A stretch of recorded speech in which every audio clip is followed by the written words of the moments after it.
Treatment organiser grade 2 9th ക്ലാസ്സാണിത്. ഇന്ന് നമ്മൾ നോക്കാൻ വേണ്ടി പോകുന്നത് service delivery centres of tuberculosis control പ്രോഗ്രാമാണ്. സോ ഫസ്റ്റ് ഇവിടെ ഒരു പേജ് കൊടുത്തിട്ടുണ്ട്. ഇതാണ് മെയിനായിട്ട് സർവീസ് ഡെലിവറി സെൻറ്റേഴ്സ് എങ്ങനെയാണ് വർക്ക് ചെയ്യുന്നത് എന്ന് കംപ്ലീറ്റ് ആയിട്ടുള്ള ഒരു ചാർട്ടാണിത്. സോ ഇതിനെ ബേസ് ചെയ്തിട്ടാണ് നമ്മളിനി പഠിക്കാൻ വേണ്ടി പോകുന്നത്. Ministry of health and family welfare, അതിൻ്റെ താഴെ നമുക്കൊരു സെൻട്രൽ ടി ബി ഡിവിഷൻ എന്ന് കാണാം.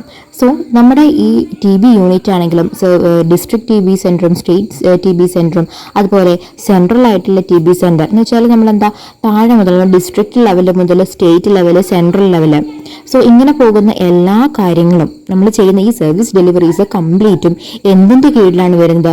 Ministry of health and family വെൽഫെയറിൻ്റെ കീഴിലാണ് ഈ ഹെൽത്തിനെ ബന്ധപ്പെട്ടുള്ള ഈ ട്യൂബർക്കുലോസിസുമായിട്ട് ബന്ധപ്പെട്ടുള്ള സകല കാര്യങ്ങളും നടക്കുന്നത് ministry of health and family വെൽഫെയറിൻ്റെ കീഴിലാണ്. So ministry of health and family വെൽഫെയറിൻ്റെ കീഴിൽ ആദ്യമുള്ളതാണ് എന്ത്? Central T B division. National ലെവലിൽ സെൻട്രൽ ടി ബി ഡിവിഷൻ.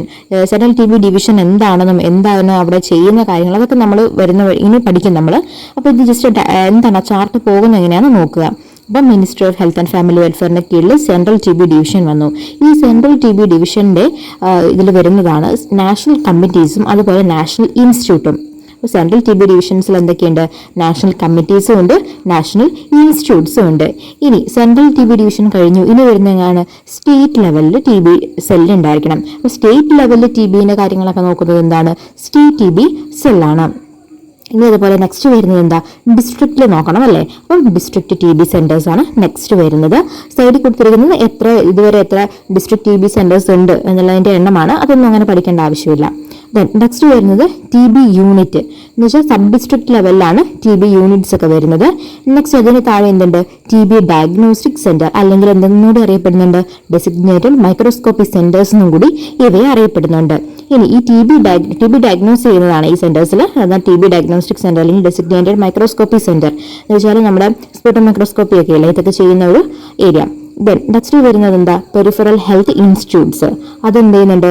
അതിൽ രണ്ടായിട്ട് നമ്മൾ കൊടുക്കുന്ന സെയിം കാര്യമാണ്. ഹെൽത്ത് ആൻഡ് വെൽനസ് സെന്റേഴ്സ് ഉണ്ട്. സോ അതിലാണ് പെരിഫറൽ ഹെൽത്ത് ഇൻസ്റ്റിറ്റ്യൂട്ട് വരുന്നത്. സോ ഇങ്ങനെയാണ് നാഷണൽ ലെവലിൽ അതുപോലെ സ്റ്റേറ്റ് ലെവലിൽ district level sub district level കാര്യങ്ങളൊക്കെ വരുന്നത്. പിന്നെ PHI ഇങ്ങനത്തെ ഇതാണ് നമ്മുടെ മെയിനായിട്ട് സർവീസ് ഡെലിവറി സെൻറ്റേഴ്സ് എന്ന് പറയുന്നത്. ട്യൂബർക്കുലോസിസ് കൺട്രോൾ പ്രോഗ്രാമിൻ്റെ സർവീസ് ഡെലിവറി സെൻറ്റേഴ്സ്. ഇനി ഇതിൽ ഓരോന്നായിട്ട് നമുക്ക് പഠിക്കാം. എന്താണ് ഇവർ ചെയ്യുന്നത്, ഇവരുടെ ഫംഗ്ഷൻസ് എന്തൊക്കെയാണ്, ആരൊക്കെയാണ് ഇതിൽ മെയിനായിട്ടുള്ള കീ പേഴ്സണാലിറ്റീസ് ആരൊക്കെയാണ് എന്നുള്ള കാര്യങ്ങളൊക്കെ പഠിക്കാനുണ്ട്. സോ ഫസ്റ്റ് നമുക്ക് ministry of health and family welfare എന്താണെന്ന് നോക്കാം. So the ministry of treatment organiser grade 2 classes തുടങ്ങിയിട്ടുണ്ട്. ഈ കൊടുത്തിരിക്കുന്ന നമ്പറിൽ കോൺടാക്റ്റ് ചെയ്യുകയാണെങ്കിൽ കൂടുതൽ ഡീറ്റെയിൽസ് കിട്ടുന്നതായിരിക്കും. പിന്നെ അതുപോലെ തന്നെ നമ്മുടെ ടെലിഗ്രാം ചാനലിൽ കുറച്ച് ഫ്രീ നോട്ട്സും കൂടി പ്രൊവൈഡ് ചെയ്യുന്നുണ്ട്. ടെലിഗ്രാം ചാനലിൻ്റെ ലിങ്ക് താഴെ കൊടുക്കുന്നതായിരിക്കും. ക്ലാസ്സിനെ പറ്റിയുള്ള കാര്യങ്ങൾ അറിയാൻ വേണ്ടിയിട്ട് ഈ നമ്പറിൽ കോൺടാക്റ്റ് ചെയ്താൽ ഡീറ്റെയിൽസൊക്കെ കിട്ടുന്നതായിരിക്കും. വാട്സപ്പ് ഗ്രൂപ്പിലായിരിക്കും ക്ലാസ്സുകൾ ഉണ്ടാവുക.